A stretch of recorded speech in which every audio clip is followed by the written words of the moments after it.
In this video, we're going to talk about planting corn. We grow it most every year, and I find it super easy to grow. I know some people complain they have a hard time with it, but let me show you how we do it, and if you've had a struggle with it before, maybe this will somehow be helpful. I'll be using the gritter for spacing. So after determining where we're going to put the bed of corn, I didn't say row of corn, I said bed of corn, and that is because corn is wind pollinated.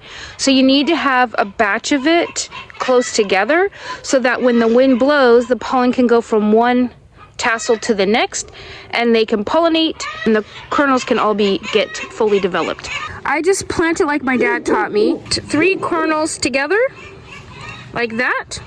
They may or may not all germinate. And then we just cover them over and smash them down. Then I plant each group about 8 to 12 inches apart here and here. But I have found that I can even plant right here in the middle as well. And it'll be okay. It's not too close. Yeah, because I like corn mason. It's not. Cover it. Ah! In the gritter, I'm just gonna go up about 2 of the grid marks, and then that'll be our next row. If you're planting it without a gritter, which probably most of you are, just 8 to 12 inches apart is perfect. So I'm gonna put 3 here, and I have 2. Can you add one more? Just use your hand and pick it. Okay, that works. And then we're gonna bury them. It's gonna seed, and then we'll come back and show you the spacing of it.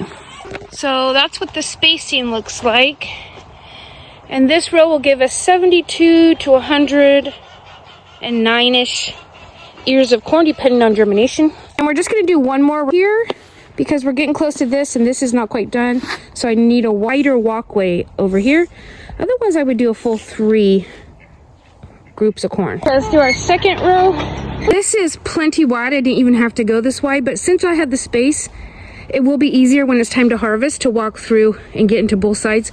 Also, when it's time to weed, much easier to have a wider path. So we're gonna plant this. Like that, we've got a couple hundred ears of corn be ready for us in summer. Next step will be laying down all the soaker hoses, 1 in each row, edges and the middle. I'll go ahead and wait until the plants start coming up.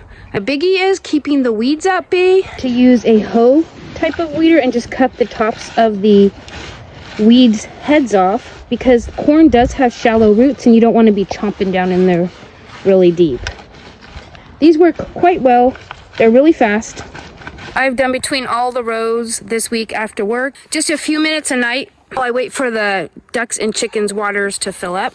That's all there is to planting corn. Once the corn starts to grow and the stalks are getting taller, there's really not a lot of weeding to do unless you've got like some obnoxious grasses or something that you need to go in and hand pull out or hand cut off. If it's right next to the little corn plants, just cut them off. Don't pull them up because it might pull the whole corn seedling up. Once they start to get knee high, I find that I really don't have to do much weeding except for right around the edges in the pathway. They'll start to shade out the weeds and take care of that for you. Want to follow along and see how the garden does? Go ahead and subscribe and I'll see you next time.